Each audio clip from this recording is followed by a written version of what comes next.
Hi everyone, how are we doing out there? This is Bill Hood with the Trucking MBA and the VLocity Group. And you know what? I'm going to just kind of break this down here. There's been so much debate going on about dispatch services out there, and about whether or not they're required to have a bond or not.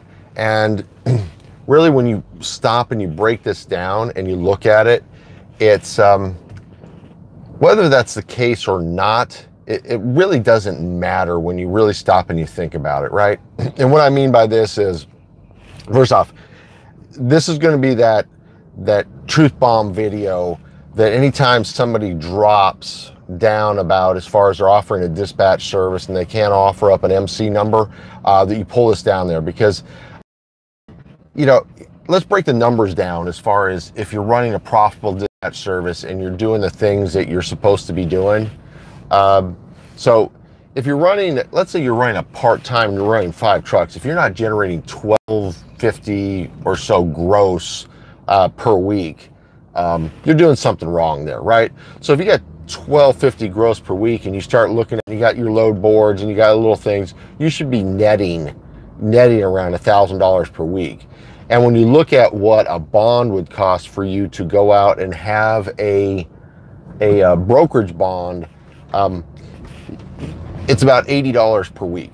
So if you're part-time, making $50,000 a year, and you're trying to argue because it's in your interest that $80 per week isn't worth it to protect that you have, there's one of two things that are going on here. Number one, you're not the big swinging slong that you say you are, and you're not generating the money that you should be just on a part-time basis, right? Or there's so much crap in your background that people won't give you a bond, and then you're somebody that nobody should be doing business with anyways, giving you the ability to go out there and actually run their trucks and have access to some of their financial information they have out there, and the ability to actually take money from their accounts as you're setting things up there. So you know, at a part-time basis, 5 trucks a week, you know, you're a $50,000 a year company. If you're running 10 trucks a week and you're doing everything right, you're a $100,000 a year company. And if you're telling me that regardless of whether or not you need it or not, there's enough controversy out there about it that you should be spending that $80 a week just to protect your income and yourself, because that's what a smart business person should do.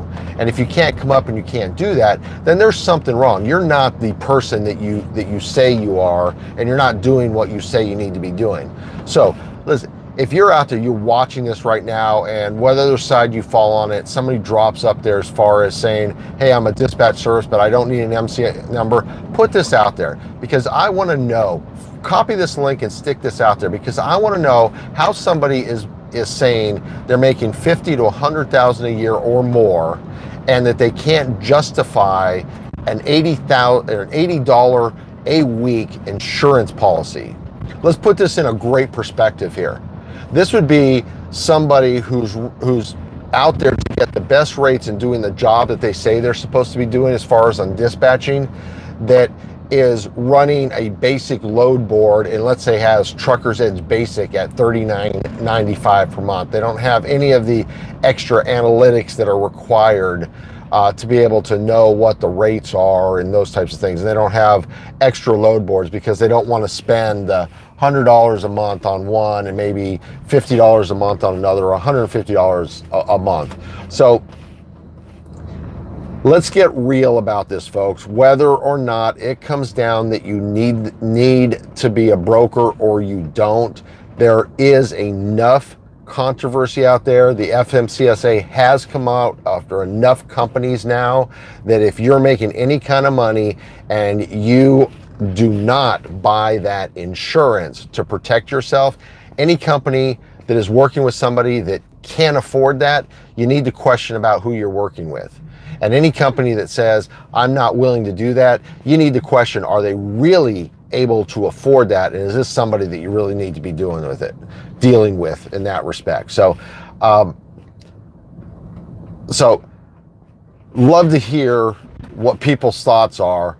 You know what, you're in business, there's certain costs of doing business, there's insurance that you need to put in place. Full disclosure, you know, we do safety and compliance. We took over running trucks for a company because, quite frankly, they had a dispatcher that was a safety and compliance absolute nightmare out there, right? So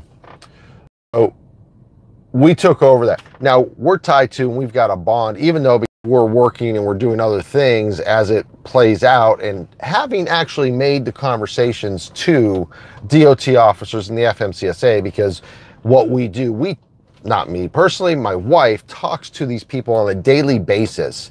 They're saying, no, you know what, you're dealing with one that's, you know, you're basically, that doesn't fall under this, but we have it anyways, because you know what?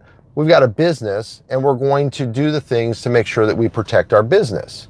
So somebody who that's all their business is, and it doesn't do that, is you've got to question what they're doing and why they're doing that. So the next time you have somebody coming out, they say they don't need an MC number, drop the link to this this YouTube video out there and see what they have to say about why they can't afford $80 per month, or why they can't get a bond. What's in their background that nobody will give them a bond. All right, Bill Hood, Trucking MBA. Hey, if you got any questions, info at VLocityGroup.com. That's VLocity.com. I'm happy to answer any questions out there. Have a great day, guys.